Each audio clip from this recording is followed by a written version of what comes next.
السلام علیکم ورحمۃ اللہ وبرکاتہ. الحمد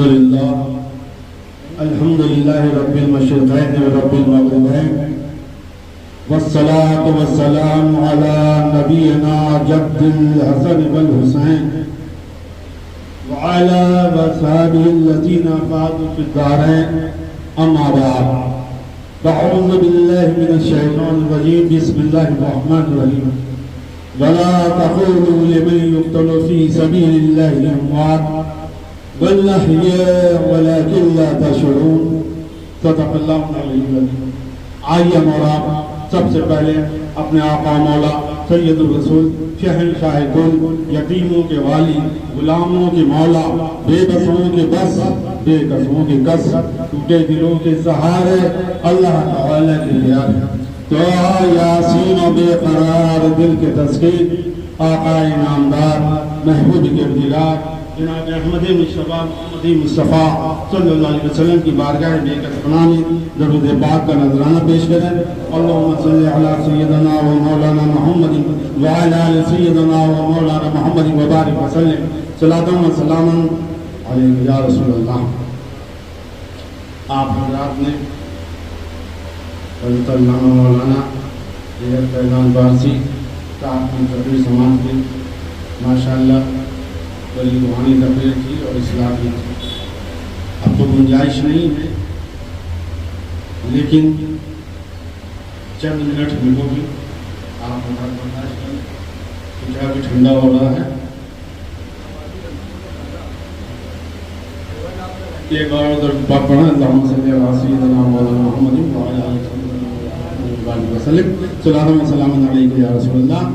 نور وحدت میں ہمیں ہستی مٹانا چاہیے. نور وحدت میں ہمیں ہستی مٹانا چاہیے. دل ہمیں قطرے مودت سے بسانا چاہیے. یہ شعر اللہ صلی اللہ علیہ وسلم. نور وحدت میں ہمیں ہستی مٹانا چاہیے. دل ہمیں قطرے مودت سے بسانا چاہیے. ہے نبی کی آل ایسی جیسے کشتی ہے نوح. اہل ایمان سب اس کشتی میں آنا چاہیے. سبحان اللہ. اہل ایمان سب بے اس شک کشتی میں آنا چاہیے. اور ایک شعر یہ جو صدقہ ہے سر شبیر کے صدقے میں. بے شک. یہ جو صدقہ ہے سر شبیر کے صدقے میں ہے. آج ہم کو رات کو ایمان کی دولت میں آج مسجد آباد ہیں اذانیں ہو رہی ہیں. یہ سب امام علی اللہ کی قربانی. یہ جو صدقہ ہے سر شبیر کے صدقے میں ہے. ہر نمازی سجدہ شبیر کے سائے میں. بے شک. ہر نمازی سجدہ شبیر کے سائے میں. کس کی ہمت ہے جو آواز اذان کو روک دے. کس کی ہمت ہے جو آواز اذان کو روک دے. کربلا کا ایک نمازی آج بھی کربلا کا ایک نمازی آج بھی سجدے میں ہے. کربلا کا ایک نمازی آج بھی سجدے میں ہے. میں تو ان کے قدموں پہ سر رکھ کر نمازی بن گیا. میں تو ان کے قدموں پہ سر رکھ کر نمازی بن گیا. میں تو ان کے قدموں پہ سر رکھ کر نمازی بن گیا. وقت کا مفتی ابھی الجھا ہوا ہے.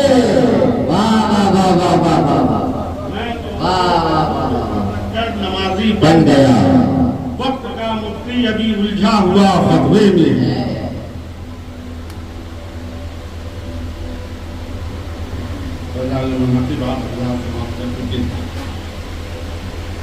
وقت کی قلت میں مختصر میں واقعہ کربلا کو اس کی حقیقت کو سمجھنے کے لیے 56 سال پہلے جنما تب یہ حقیقت سامنے ہے. اور حالات حاضرہ کو بھی مد نظر رکھتے ہوئے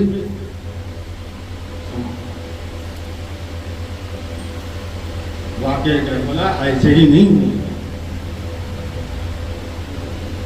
اس کے لیے ہم کو جنگ بدر دیکھنا ہوگا. جنگ احد دیکھنا ہوگا. یہ حق و باطل کی جو جنگ ہے اس کی نوعیت بدل جنگ بدر اسلام اور کفر کے درمیان، یعنی مومن اور کافر۔ فتح مکہ تک میں اپنی خصوص شاد کروں، فتح مکہ تک جتنی بھی جنگیں ہوئی وہ اسلام اور کفر کے درمیان۔ فتح مکہ کے بعد جتنی جنگیں ہوئی وہ اسلام اور کفر کے درمیان نہیں بلکہ مومن اور منافق کے درمیان، وہ مومن اور منافق کے درمیان۔ کیوں کہ فتح مکہ کے بعد کچھ لوگ بچے جن کو راہ قرار نظر نہ آئی، مجبوراً لاچار ہو کر اپنے مشن کو آگے بڑھانے کے لیے، اپنے مشن میں کامیابی حاصل کرنے کے لیے بظاہر دار اسلام میں داخل۔ یوں تو نبی کریم صلی اللہ علیہ وسلم کے دور میں بھی بہت سے صحابی ایسے گزرے جو منافق ہو گئے، حضور کے دور منافق ہو گئے۔ آج کہا کیا جاتا ہے صحابہ کی باتوں کو، لیکن وہ صحابی جو منافق نہیں ہوئے ان کی جوتی ہمارے سروں کا تاج ہے، لیکن جو منافق ہو گئے حضور کے دور میں وہ اپنے کو بچانے کے لیے دائرہ اسلام میں ظاہرہ داخل ہوئے۔ اپنا سوچیے، جنگ بدر، جنگ احد، جب ہم سب آقا مولا تاجدار مدینہ احمد مصطفیٰ محمد مصطفیٰ صلی اللہ علیہ وسلم اعلان نبوت میں ایک عجیب سی کیفیت، کافر تو ان میں کیفیت پریشان ہوئے اور طرح طرح کے زور لگائے، لیکن وہ کامیاب نہ ہوا۔ نتیجہ یہ ہوا کہ فتح مکہ کے بعد اسلام پوری طرح سے غالب ہوا۔ حضور فتح مکہ اور حضور سرور کائنات صلی اللہ علیہ وسلم کے درمیان 1 سال کا وقت۔ اب اس میں جو لوگ ایمان لائے دائرہ اسلام میں جیتے نہیں لائے، وہ اپنے اس مشن کو، اپنے باپ دادا کے مشن کو کامیاب کرنے کے لیے دائرہ اسلام میں داخل۔ یہ بات سمجھنے کی۔ آج کیا ہو، بھیا ان کو نہ مانو گے تو مسلمان نہیں، فلانے حضرت کو نہ مانو گے تو مسلمان نہیں، اللہ اللہ کے محبوب جن کے ماننے کا حکم دے رہے ہیں ان کو مانو تو مسلمان، کیونکہ ہم سب کے آقا مولا تاجدار مدینہ احمد مصطفیٰ محمد مصطفیٰ صلی اللہ علیہ وسلم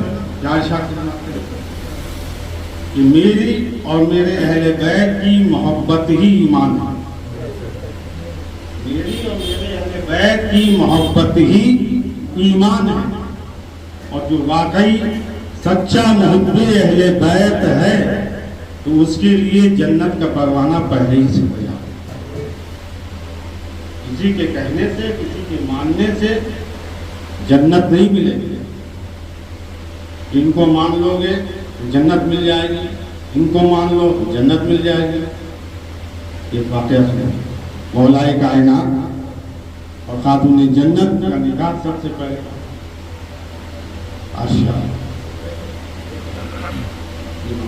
عرش اعظم پر، اور جب عرش اعظم پر نکاح ہوا تو نکاح کے بعد تبادل بڑھتا ہے۔ وہ تبادل کیا؟ وہ تبادل کیا تھا؟ اللہ تعالیٰ نے جنتی فرشتے کو حکم دیا کہ جنتی درخت طوبہ کو ہلائے، اس سے گرنے والے تمام پتوں کو اکٹھا کر دیا اور ایک نور سے فرشتے اوپر گئے، وہ تمام فرشتے اس کے حوالے کرے۔ بروز حشر وہ فرشتہ ندا کر فرمائے کیا کہ جتنے محبان اہل بیت ہوں گے ان تمام محبان اہل بیت کو وہ ایک ایک پتا دے دیا جائے، اور اس پتے پر جہنم سے رہائی کے بارے میں لکھا، یعنی جو محب اہل بیت ہیں ان کے لیے جنت کا پروانہ پہلے سے ہی تیار ہے، جنت کا پروانہ پہلے سے ہی تیار ہے۔ اب کسی مولوی کی سرٹیفکیٹ کی ضرورت نہیں ہے۔ اس لیے میں نے یہ مختصر سی بات کہ کربلا کی حقیقت کو سمجھیں، یزید اتنا خطاوار نہیں ہے۔ حیرت ہو گیا، یزید کو تخت پر بیٹھایا کس نے؟ یزید کو تخت پر بیٹھایا کس نے؟ اس کے باپ نے، اور باپ اپنی اولاد کو جانتا تھا کہ اس کا کردار کیا ہے، اس کا اعمال کیا ہے۔ حضرت امام حسن علیہ السلام، ایک غلط فہمی اور بھی ہے، خلفائے راشدین میں ہم لوگ چاروں کا نام لیتے ہیں، حضرت سیدنا ابوبکر صدیق رضی اللہ تعالیٰ عنہ، حضرت عمر فاروق اعظم رضی اللہ تعالیٰ عنہ، حضرت عثمان غنی رضی اللہ تعالیٰ مولا کائنات، لیکن نہیں،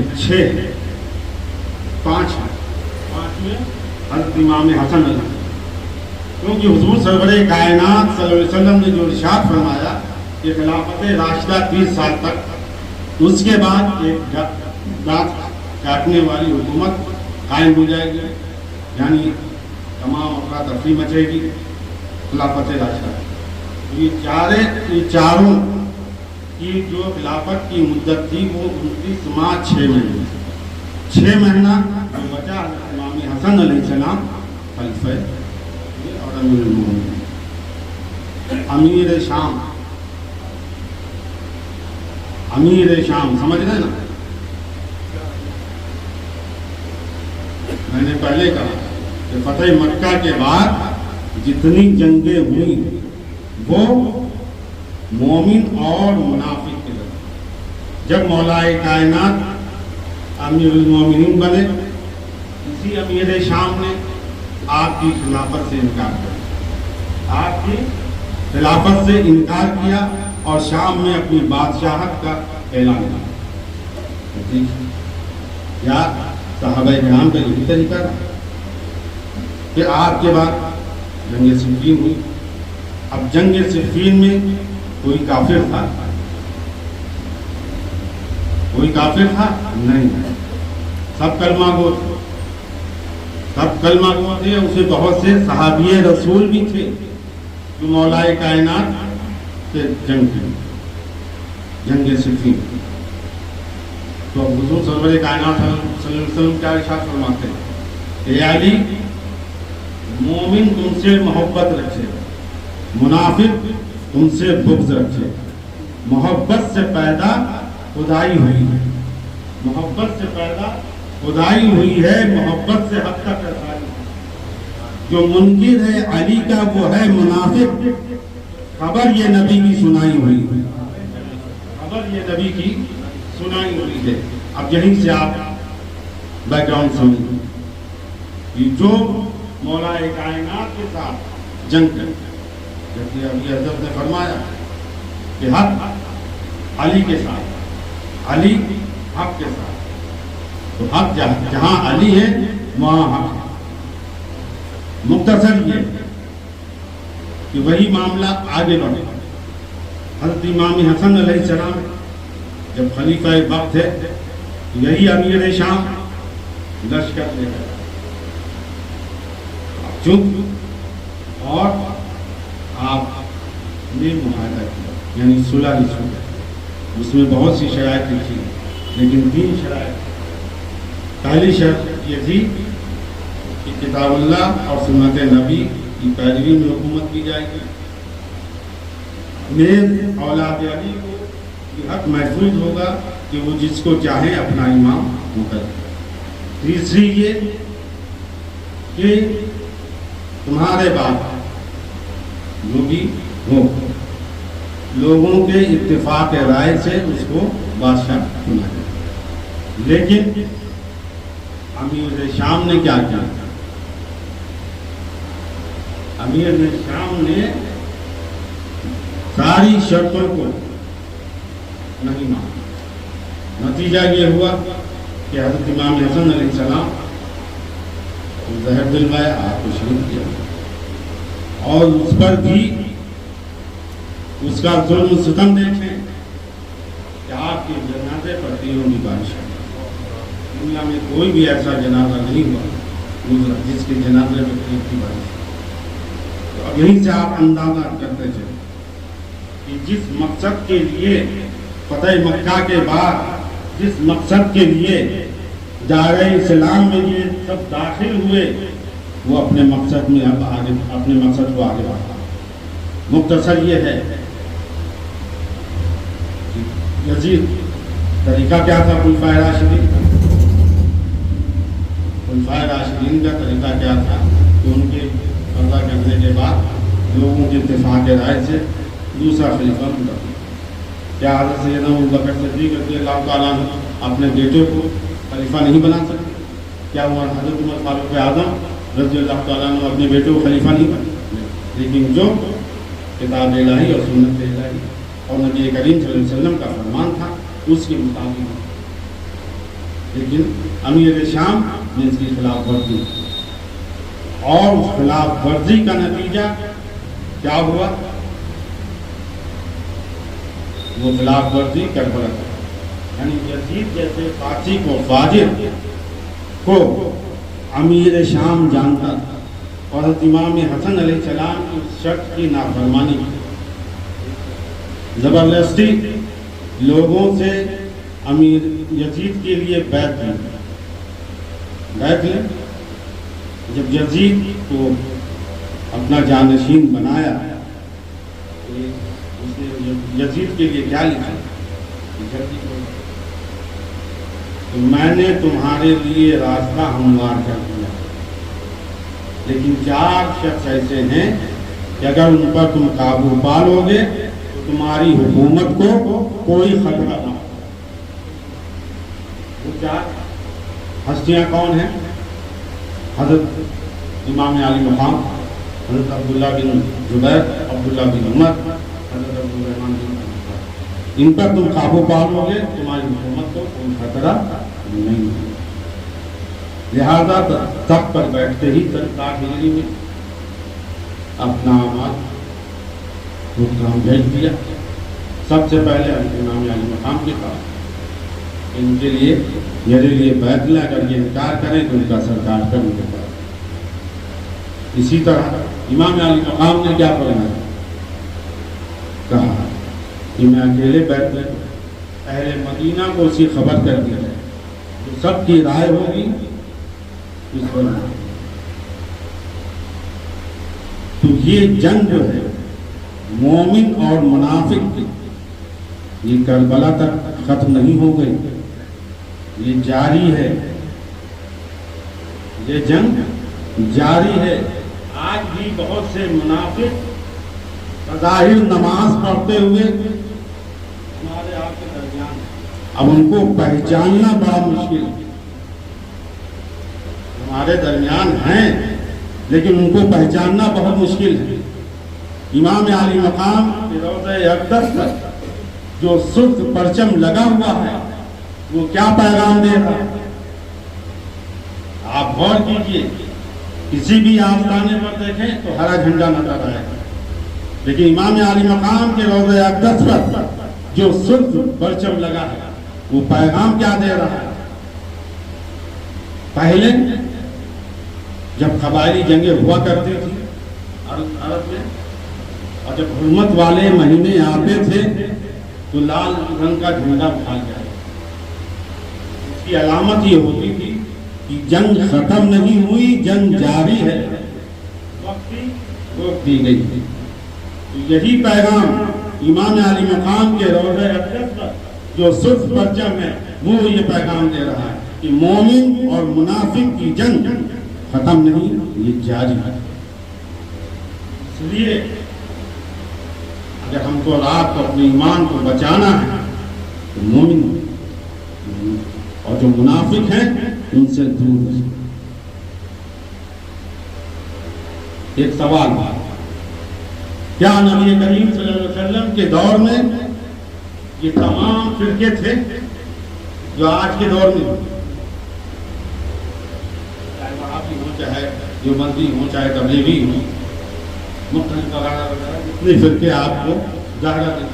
اہل سنت میں بھی بہت سے فرقے بنے.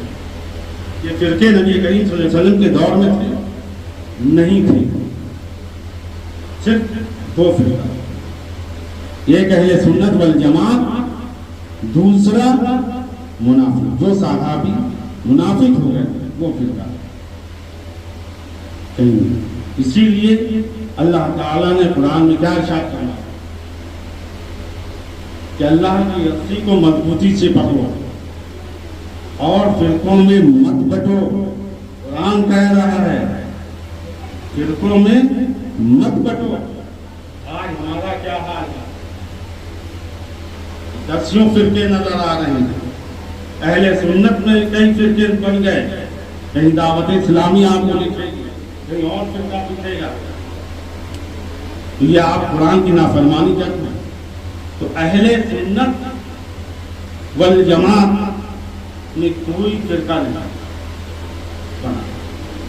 آپ امام ابو حنیفہ رضی اللہ تعالیٰ عنہ کی حیات رکھتے ہیں، امام احمد بن حنبل، امام مالک، امام شافعی، یہ سب اہل سنت کے امام ہیں. یہ سب اہل سنت کے امام ہیں. لیکن جو منافقین کا ٹولہ تھا اسی کی یہ سب شاخیں. جو منافقین کا ٹولہ تھا ان دور میں اسی کی یہ سب شاخیں ہیں. اہل سنت میں جتنی بھی فرقے بن رہے ہیں اسی منافقین کی شاخیں. اس لیے اس وقت ہم کو اپنے ایمان کو بچانا بہت ضروری ہے. یزید نے جب بیعت طلب کی، اس سے امام علی مقام. کون امام؟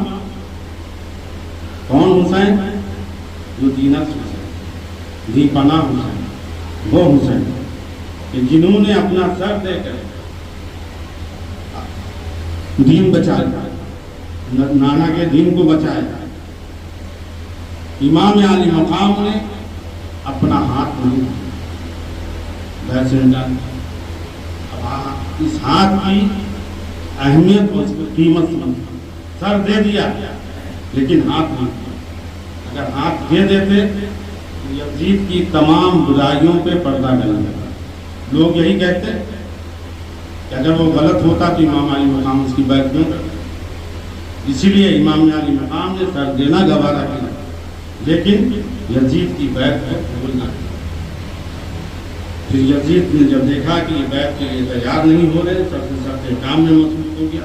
مختصر یہ کہ امام علی مقام مدینے سے مکے کے لیے ہجرت کی. آپ مکہ تشریف لے آئے. جب مکے میں تشریف لائے کفر والوں کو حکومت آنے لگے اس وقت ہم پر کوئی امام نہیں، آپ جلد سے جلد کوفہ تشریف لے آئے. مختصر یہ ہے کہ آپ نے خط لکھا اور اپنے چچا زاد بھائی حضرت مسلم بن عقیل روانہ کیا. تو اس طرح کے سب سے پہلے فدائی جو ہیں وہ حضرت مسلم بن عقیل، ان کے دونوں بچے ابراہیم و محمد جس راہ میں قربان ہوئے. جس دن حضرت مسلم بن عقیل نے جام شہادت نوش کیا اسی دن حضرت امام علی مقام مکے سے کوفے کے لیے روانہ. مقام قادسیہ پر پہنچے. لوگوں نے آپ کو جانے سے منع کیا کہ آپ وہاں نہ جائیں. مختصر یہ کہ آپ آگے بڑھیں. جب مقام بیضا پر پہنچے تو خطبہ دیا. خطبہ آج ہمارے لیے بہت ہے. اس خطبے پر آپ نے فرمایا خدا کی حمد و ثنا بیان کی اور اس کے بعد آپ نے فرمایا کہ اے لوگوں دنیا کا رنگ بدل گیا، حق پس پشت ڈال دیا گیا، باطل پر عمل ہو رہا ہے، کوئی نہیں جو اس کو روکے. وقت آ گیا ہے کہ خدا کے راہ میں چل جائے. اور ایک جملہ اور ہوا کہ ظالموں کا ساتھ دینے والا بھی ظالم ہے. ظالموں کا ساتھ دینے والا بھی ظالم ہے. مختصر یہ یہ نورانی قافلہ 2 محرم الحرام کربلا، آپ نے معلوم کیا، معلوم ہوا یہ کربلا ہے، آپ نے نہیں سنی، لوگوں کو حکم دیا جہاں پر کربلا کا خیمہ لگاؤ، یہاں میرا خیمہ لگاؤ، یہاں اونٹ بیٹھائے جائیں، یہاں کجاوے رکھے جائیں۔ ان میں ایک شخص تھا جو مولائے کائنات کے ساتھ جنگ صفین میں شامل ہوئے، اور جب مولائے کائنات جنگ صفین سے واپس ہوئے تو اسی مقام کربلا پر مولائے کائنات نے 2 رکعت نماز نافل کی اور لوگوں کو بتایا کہ دیکھو یہ وہ جگہ ہے جہاں میرا بیٹا حسین شہید ہے، یہ وہ جگہ ہے جہاں پر حضرت علی اکبر شہید ہوں گے، یہ وہ جگہ ہے جہاں پر فلاں کے خیمے نصب ہوں گے۔ امام علی مقام ہو بہو وہی ترتیب دے رہے تھے، اور وہ شخص زار و قطار ہوا، لوگوں نے پوچھا تمہارے ہونے کی وجہ کیا ہے؟ اس نے کہا میں جب مولائے کائنات کے ساتھ اس مقام پر آیا تھا اور مولائے کائنات نے جو فرمایا، میری نگاہ یہ دیکھ رہی ہے کہ امام علی مقام ٹھیک اسی طرح سے ہر کام کو انجام دے رہے ہیں، لیکن اس وقت تو امام علی مقام وہاں پہ نہیں تھے۔ مختصر یزید کو جب اس کی خبر لگی امام علی مقام میدان مقام کربلا پر مقیم ہے تو سخت سے سخت احکامات میں مصروف ہو گئے۔ 7 محرم الحرام کو دریائے فرات کی ناکہ بندی کر دی اس مقصد کے لیے کہ خیمہ حسین میں ایک قطرہ پانی ہے۔ سوچیں امام علی مقام تو پانی کی کیا ضرورت، پانی کی کیا ضرورت تھی؟ اگر آپ حکم دیتے تو دریائے فرات آپ کی قدموں کا مقصد تھا، آپ با اختیار تھے، آپ با اختیار تھے، جو چاہتے وہ ہو جاتا، لیکن نہیں، اپنے نانا جان کی امت کو یہ سبق دیا۔ اگر آج دین پر وقت پڑتا اور دریائے فرات آپ کے قدموں کا بوسہ لے لیتی اور آج دین پر وقت پڑتا تو ہم ہی آپ کہتے وہ تو نواسۂ رسول تھے، دریائے فرات ان کے قدموں میں آ گئی، میں اس قابل ہوں، لیکن نہیں، امام علی مقام نے اپنے نانا جان کی امت کو یہ سبق دیا کہ دیکھو جب دین پر وقت پڑ جائے تو ہر چیز کا مردانہ وار مقابلہ۔ مختصر یہ 9 محرم الحرام شب عاشورہ، مغرب کے وقت یزیدی فوج حرکت میں آئی، آپ نے کہوایا کہ آج شب عاشورہ، آج کی رات ہم اطاعت الہی میں گزارنا چاہتے ہیں، جو ہونا ہوگا کل ہوگا۔ یزیدی فوج واپس دشتے کر اللہ میں ایک عجیب سا ماحول ہو گیا، منظر مؤذن نے اذان دی، آپ نے نماز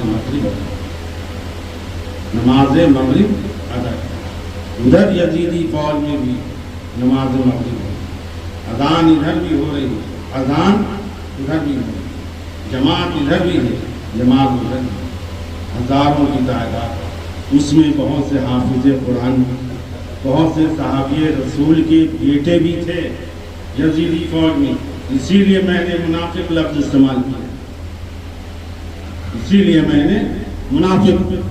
آج لوگوں کے ذہن میں کیا ہوتا ہے، تعداد پہ بھاگتے ہیں کہ جدھر تعداد زیادہ ہے وہ اسی کو حق سمجھ لیتے ہیں، لیکن میدان کربلا سے یہ درس ملتا ہے، یہ سبق ملا کہ تعداد پر مت جاؤ، حق کدھر ہے اس کے ساتھ رہو، حق کدھر ہے اس کے ساتھ رہو۔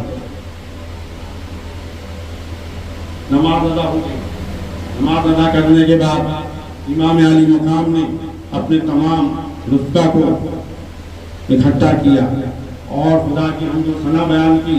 آپ نے فرمایا کہ تم لوگوں نے اپنا حق ادا کر دیا۔ غور و فکر کے ساتھ میں اس نتیجے پر پہنچا ہوں کہ یزیدی صرف میرے خون کے پیاسے ہیں، تم لوگ یہاں سے واپس چلے جاؤ، لیکن پروانے ہیں کہ وہ شمع کو نہیں چھوڑ، پروانے ہیں شمع کو نہیں چھوڑ رہے۔ آپ نے ارشاد فرمایا، جو میں لالٹین کو ہل کیے دیتا ہوں، شاید سوچ رہے ہو کہ کہاں سینہ دکھا کر آئے ہیں، اب پیٹ دکھا کر جائیں، جاؤ یہ ہر طرف سے ایک صدا بلند ہوتی ہے کہ امام ہم جب تک آپ پر قربان نہیں ہو جائیں گے اس وقت تک ہم یہاں سے یہ دیکھیے مومن کی پہچان اور ایک ادھر منافقوں کی جماعت مختصر یہ ہے کہ پوری شب اللہ کا وہ نیک بندہ عبادت مصروف رہا ذکر الہی میں مصروف رہا کون کون سے منازل طے ہوتے گئے کون کون سے درجات بلند ہوتے گئے وقت گزر رہا تھا امام علی مقام نے اپنے بیٹے علی اکبر جو ہم شکل پیغمبر فرمایا بیٹے جاؤ ذرا میدان کا جائزہ لے حضرت علی اکبر جو ہم شکل پیغمبر ہیں میدان میں جاتے ہیں چاروں طرف اندھیرا ہے کوئی نظر نہیں آ رہا بیچ میں ایک نقاب پوش خاتون اپنے دامن سے زمین کو صاف کرتی واپس آئے امام علی مقام نے پوچھا کیا ماحول ہے حضرت علی اکبر جو ہم شکل پیغمبر فرماتے ہیں کہ بابا جان میدان میں کوئی نظر تو نہ آیا ہاں ایک نقاب پوش خاتون تھی جو اپنے دامن سے زمین صاف کر رہی تھی اتنا سننا تھا کہ امام علی مقام ظاہر خطار ہونے لگے کہا بیٹے تمہیں نہیں معلوم وہ میری والدہ محترمہ خاتون جنت تھی وہ میری والدہ محترمہ خاتون جنت تھی مختصر یہ کہ فجر کا وقت ہوتا ہے امام زمان کے پیچھے چند نماز فجر ادا کرتے ہیں اس کے بعد یزیدی فوج سے صدائے طبل جنگ بلند ہوتی ہے امام علی مقام تمام خطوط کو لے کر آتے ہیں خدا کی ہم کو ثنا بیان کرتے ہیں اور فرماتے ہیں کہ اے یزیدیوں اے کوفیوں اے شامیوں کیا تم لوگوں نے یہ خط لکھ کر مجھے نہیں بلایا ذرا سوچو اس وقت روئے زمین پر کسی بھی نبی کی بیٹی کا بیٹا موجود نہیں کیا تمہیں معلوم نہیں کہ قرآن میرے گھر میں نازل ہوا تم لوگ جن کا کلمہ پڑھتے ہو کیا میں ان کا نواسا نہیں ہوں ادھر ابن سعد ہوا میں ایک تیر چلاتا ہے اور کہتا ہے کہ امام یہ وقت حجت کا نہیں یزید کی بیعت قبول کرے یا جنگ کے لیے تیار ہے ہم ابن سعد کون سعد بن وقاص کا بیٹا اور سعد بن وقاص وہ جلیل القدر صحابی رسول تھے کہ حضور سرور کائنات صلی اللہ علیہ وسلم کی طرف آنے والے تمام تیروں کو وہ اپنے سینے پر اٹھا کر آج ان کا بیٹا امام علی مقام پر تیر کیا مختصر یہ اب جنگ شروع جتنے آپ کے جانثار تھے ایک کے بعد ایک سب نے جامع شہادت خاندان رسالت کی باری آئی خاندان رسالت جتنے لوگ تھے حضرت مسلم بن عقیل کے فرزند حضرت امام حسن علیہ السلام کے فرزند اور بھی جتنے تھے سب نے جامع شہادت میں حضرت امام علی مقام حضرت علی اکبر جو ہم شکل پیغمبر حضرت امام زین العابدین معصوم 6 ماہ کے علی اصغر حضرت عباس علمدار بھی جامع شہادت مسلمان حضرت علی اکبر جو ہم شکل پیغمبر ہیں اجازت طلب کرتے ہیں امام علی مقام اپنے دست مبارک سے نانا جان کا امامہ بابا جان کے پٹکے سے کمر کو زینت بخشتے ہیں ذوالفقار حیدری ہاتھ میں دیتے ہیں اجازت دیتے ہیں حضرت علی اکبر جو ہم شکل پیغمبر کہ جن صحابیوں کو دیدار مصطفیٰ کا شوق ہوتا تھا تو دور دراز سے سفر طے کر کے آتے تھے اور حضرت علی اکبر کے چہرے مبارک کا دیدار کرتے تھے ایسا لگتا تھا کہ تاجدار مدینہ احمد مصطفیٰ محمد مصطفیٰ صلی اللہ علیہ وسلم جلوہ گر جب آپ میدان کارزار میں پہنچے تو یزیدی فوج میں ایک ہلچل ہو گئی ایسا لگ رہا تھا کہ تاجدار مدینہ احمد مصطفیٰ محمد مصطفیٰ صلی اللہ علیہ وسلم جلوہ افروز کسی کی ہمت نہیں ہو رہی تھی کہ جو آپ کی طرف بڑھتا آپ دشمنوں کو واسلے جہنم کرتے ہوئے آگے بڑھے عمر بن سعد نے کہا اے لوگوں کیا سوچ رہے ہو ارے یہ حضور سرور کائنات صلی اللہ علیہ وسلم نہیں، علی اکبر ابن حسین ہیں، اگر پیچھے ہٹ کے جاؤ گے تو ایک ہی یزیدی نہیں بچو گے، یک بار کی ان پر حملہ ور ہو جاؤ گا۔ چاروں طرف سے تیروں کی بارش ہوئی، نیزے سینے میں چبھے، زخموں سے جھوٹ ہو گئے، آواز دی بابا جان بابا جان، التش التش۔ امام علی مقام خیمے سے جاتے اپنے کلیئر جوان علی اکبر کو لے کر خیمے میں واپس۔ اس وقت امام علی مقام کے جتنے لال مبارک تھے سب سیاہ تھا، اور جب علی اکبر جو ہم شکل پیغمبر ان کی لاش و خیمے تک لائے، سارے بال حضرت امام قاسم آپ نے فرمایا کہ تم میرے بھائی کی یادگار ایک نشانی ہو، میں تم کو کس دل سے اجازت دوں۔ حضرت امام قاسم علیہ السلام عرض کرتے ہیں، شوق شہادت میں بے چین ہو رہے ہیں، تڑپ رہے ہیں، ایک کنارے بیٹھ جاتے ہیں کہ اپنے بابا جان حضرت امام حسن کا وہ بازوبند یاد آیا۔ بابا جان نے باندھتے وقت فرمایا، اے بیٹے حسن، جب کوئی سخت مصیبت آ جائے اور اس کا حل نہ نکلے تو اس تعویذ کو بازوبند کو کھول کر دیکھ لینا، انشاءاللہ دور ہو جائے گا۔ امام قاسم علیہ السلام پوچھتے اب اس سے بڑی مصیبت کیا ہے؟ آپ اس بازوبند کو کھولتے ہیں، دیکھتے کیا ہے کہ بابا جان کی تحریر ہے۔ تحریر کیا ہے؟ تحریر یہ ہے کہ میرے بیٹے قاسم میدان کربلا میں میرے بھائی پر تم قربان ہو۔ بابا جان کی تحریر دیکھی، فوراً امام علی مقام کی خدمت میں حاضر ہوئے، آنکھوں سے مسرت کے آنسو نکل رہے ہیں۔ عرض کیا بابا چچا جان، اب آپ اس کو نہیں روک سکتے۔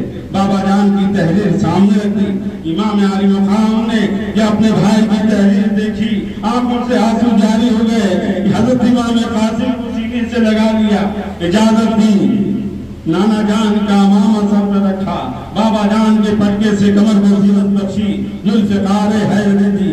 حضرت امام قاسم علیہ السلام میدان کارزار میں جاتے ہیں، شجاعت کے جوہر دکھاتے ہوئے جام شہادت بھی لیتے ہیں، انا للہ و انا الیہ راجعون۔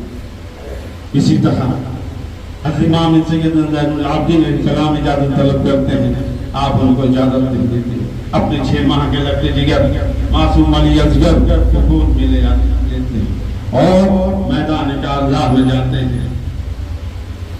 ادھر برملا بن کاہل کا ایک تیر ہوا میں اڑتا ہوا آتا ہے جو معصوم علی اصغر کے گردن میں بے بس کرتا ہے۔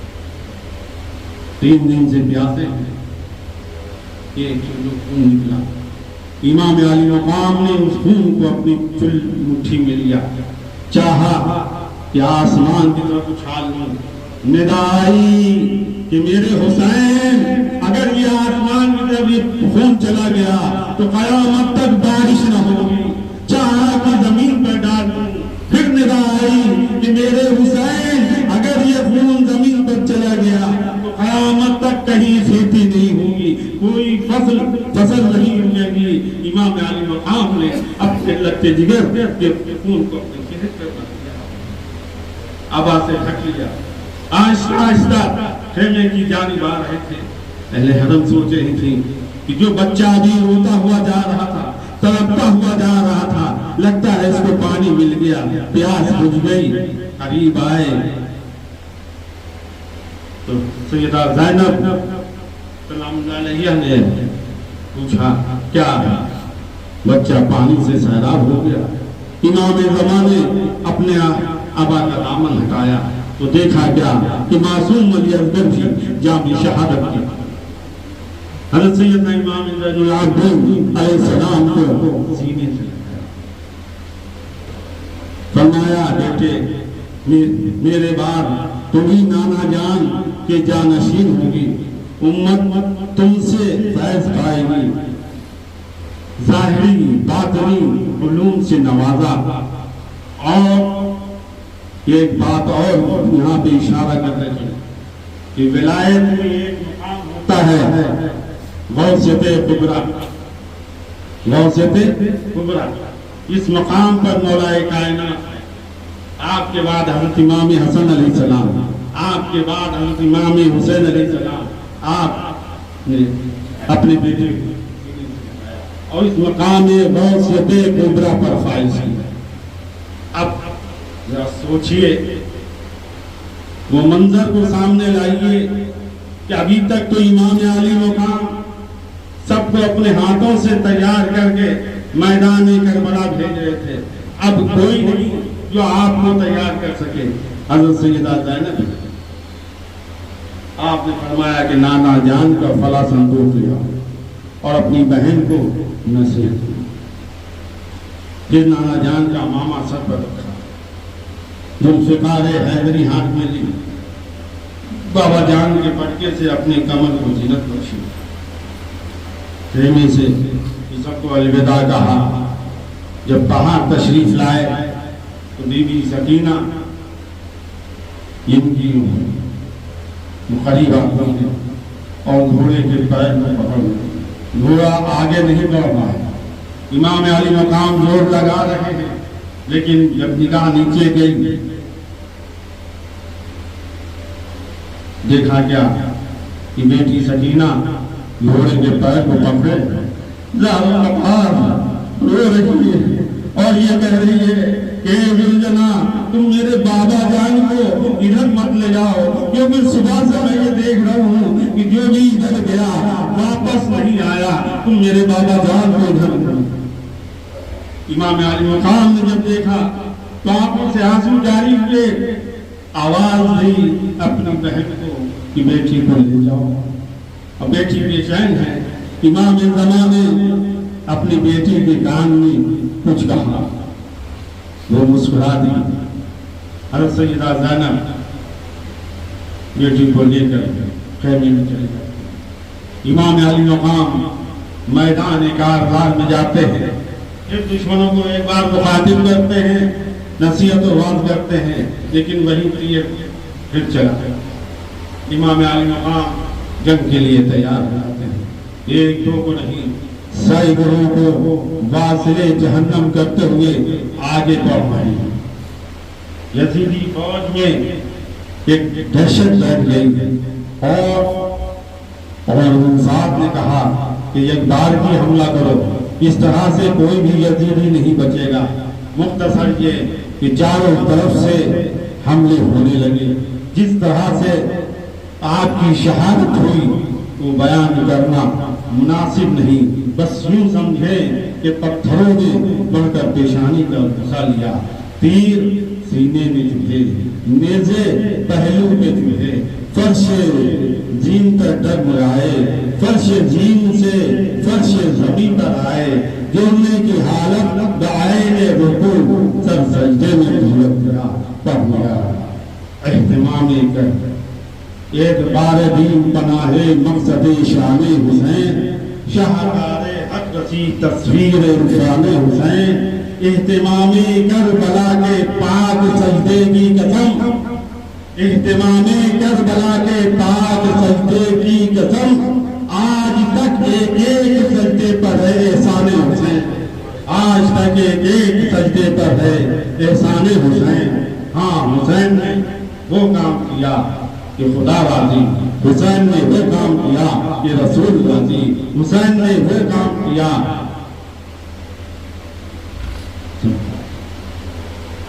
حضرت امام علی مقام ابھی یزیدی شب عاشور آ جاتی، شام غریبہ آ جاتی. اب دوسرے دن وہ بڑا دردناک منظر وہ بیان کرنا ہمارے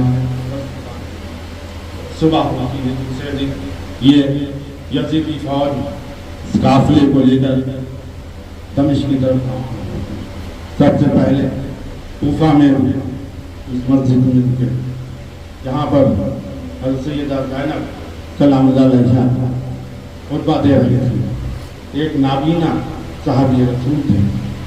لہجہ ایسا لگ رہا تھا کہ مولا کائنات خطبہ دے رہے ہیں. انہوں نے پوچھا کہ کون ہو؟ ایسا لگ رہا ہے کہ مولا کائنات خطبہ دے رہے ہیں. کہا نہیں، ان کی بیٹی جب حضرت سیدہ زینب سلام اللہ علیہ نے پورے واقعات خطبے میں بیان کیے تو وہاں پہ ایک عجیب سا منظر ہے. وہ صحابی اپنے چھوٹے کو ساتھ لائے تھے, کہا جاؤ گھر سے تلوار لے آؤ, گھر سے تلوار لے آؤ. مختصر یہ ہے کہ وہ تلوار لے کر وہیں پہ ایک دو کو انہوں نے واسطے جہنم کیا. نتیجہ یہ ہوا کہ وہ بھی جام شہادت ہوئی. مختصر یہ قافلہ دمشق کی طرف روانہ ہوا. ایک جگہ ایک مقام پر ایسے ہی مقام پر پہنچے جہاں پر ایک چرچ ایک گھر تھا اور وہاں کا راہب اس منظر کو دیکھا تو یزیدی اس چرچ میں رکنے کے لیے اس راہب سے ملاقات کی کہ میں ایک رات یہاں رکنا چاہتا ہوں. تو راہب نے پوچھا کہ یہ سر کس کا ہے؟ کہا یزید کے باغیوں کا. یزید کے باغیوں کا. اس راہب نے پوچھا کون باغی, کون ہے؟ کہا حسین. ان کے باپ کا نام؟ کہا علی. کہا ارے جن کا تم لوگ کلمہ پڑھتے ہو انہی کے نواسے کو قتل کیا. جن کا تم لوگ کلمہ پڑھتے ہو انہی کے نواسے کا قتل کیا. مجھے دیکھو میں حضرت موسیٰ علیہ السلام کی 45ویں پشت سے ہوں. کون سی پشت؟ اور آج بھی میں جدھر جاتا ہوں تو میری قوم میرا قدم چومتی.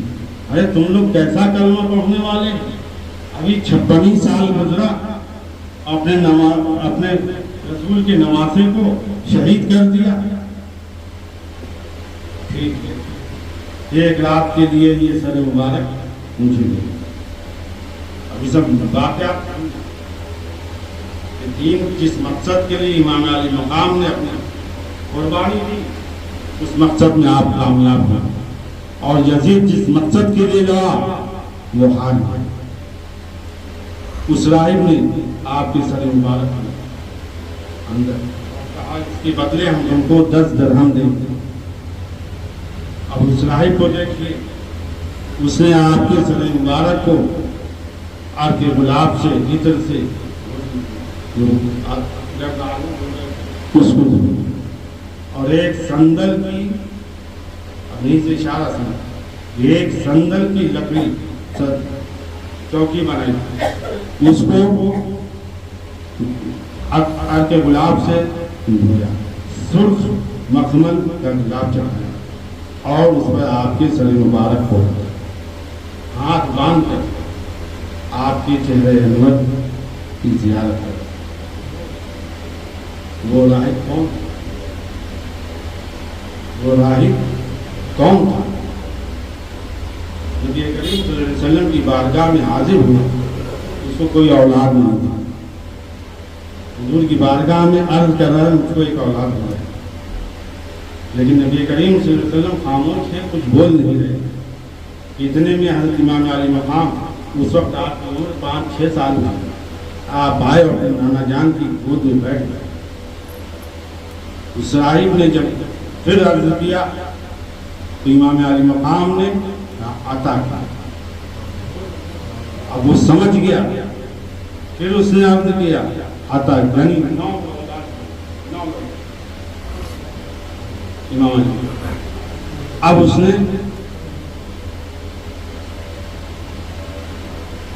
رات بھر اب اس کے جو منظر تھا اس منظر کا مشاہدہ کرا. امام علی مقام کے سر مبارک سے ایک نور جو آسمان کی طرف, اس نے دیکھا کیا کہ حضرت آدم علیہ السلام اور سر مبارک کو اور فرمایا کہ میرے حسین تم نے میری نسل کو ملائکہ سے بہتر کر دیا. حضرت نوح علیہ السلام تشریف لائے, امام علی مقام کی سر مبارک سینے سے لگا, میرے حسین تم نے اسلام کی کشتی کو پار لگا کر. حضرت ابراہیم علیہ السلام تشریف لائے کہ میرے حسین تم نے میری ملت کو بھٹکنے سے بچا لیا۔ حضرت اسماعیل علیہ السلام تشریف لائے کہ میرے حسین تم نے میری قربانی۔ حضرت موسیٰ علیہ السلام تشریف سینے سے لگاتے ہوئے کہ میرے حسین تم نے فرعونیت کو ہمیشہ ہمیشہ کے لیے غرق کر دیا۔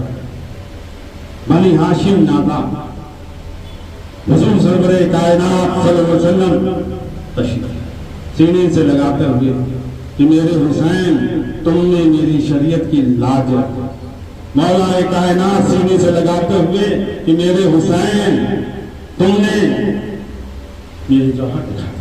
بھائی حسن تاج امامت پہناتے ہوئے کہ میرے حسین تم نے میری صلح کی لاج رکھی۔ ماں خاتون جنت گود میں لیتی ہوئی کہ میں نے اسی لیے کی۔ دیکھیں امام عالی مقام یہ دنیا میں ایک واحد ہستی ہے۔ امام عالی مقام کی دنیا میں ایک واحد ہستی ہے کہ جن کی تعزیت کا اظہار اللہ تعالیٰ نے ہر نبی اور رسول کے دور میں امام عالی مقام کی تعزیت کا اظہار کرتے رہے۔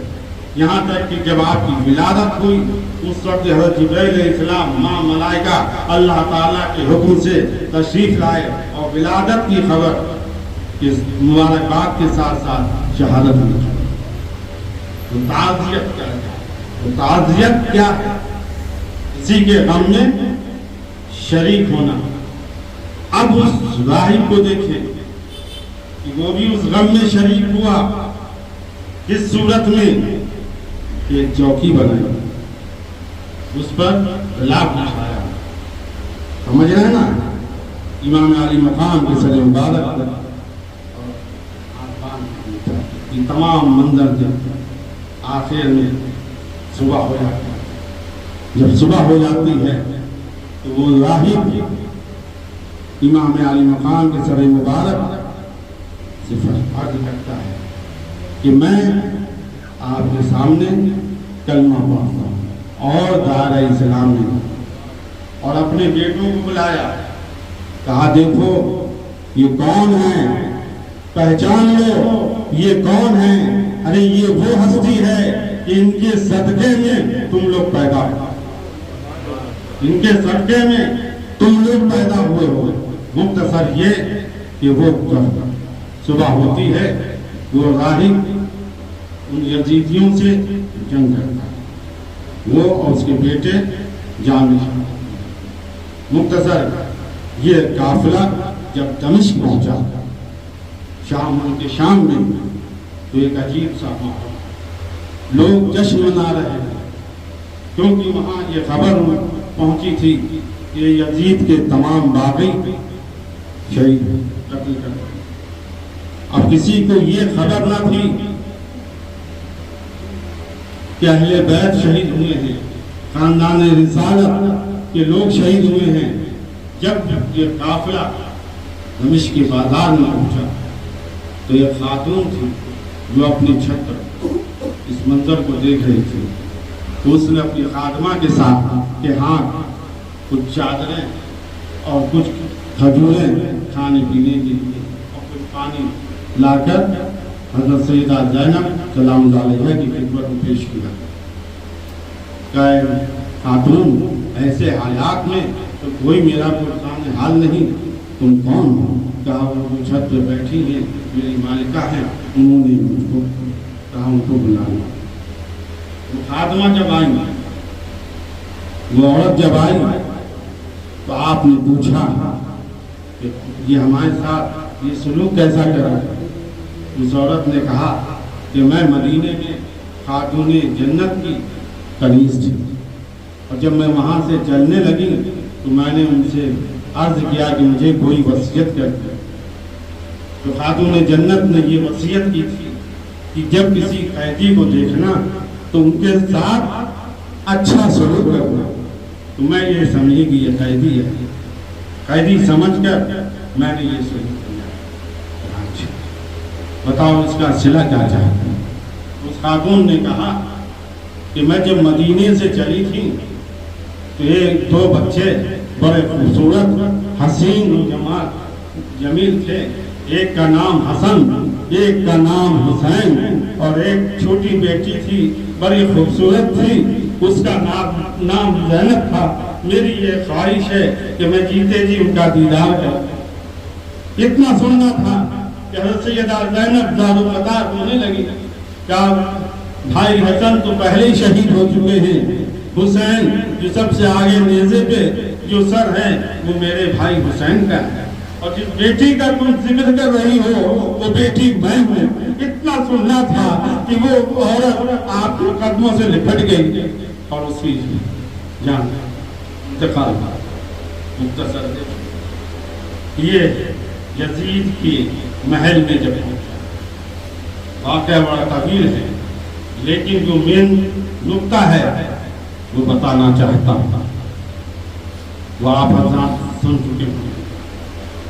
جب امام علی مقام کا سر مبارک یزید کے سامنے لایا گیا تو بہت خوش تھا اور کہہ رہا تھا کہ میرے آباء و اجداد ہوتے تو آج بہت خوش ہوتے کہ میں نے ان کا مقصد یہیں سے ظاہر ہو رہا، سمجھ لیں میرے آباء و اجداد آج زندہ ہوتے تو وہ خوش ہوتے کہ میں نے ان کے مقصد کو پورا کر دیا۔ اب آج سے میں دین پر نہیں ہوں، میں عیسائی ہوں، کیونکہ اس کی ماں جو تھی، اس کی ماں امیر شام بیوی اور یزید کی ماں مسلمان نہیں تھی، وہ مسلمان نہیں تھی۔ اسی لیے یزید نے کہا کہ ہمارے آباء و اجداد ہوتے تو آج بہت خوش ہوتے، ان کے مقصد کو میں نے پورا۔ اب یہیں سے آپ لوگ سمجھ لیں کہ ایسے منافقوں کی تعظیم کرنا، ان کو ماننا، آپ کا ایمان چلا جائے گا، آپ کا ایمان چلا جائے گا۔ اور جو الو کے پٹھے یہ کہتے ہیں کہ یہ صحابی رسول ہیں، ان کو نہ مانو گے تو مسلمان نہیں، فلانے حضرت کو نہیں مانو گے تو مسلمان نہیں۔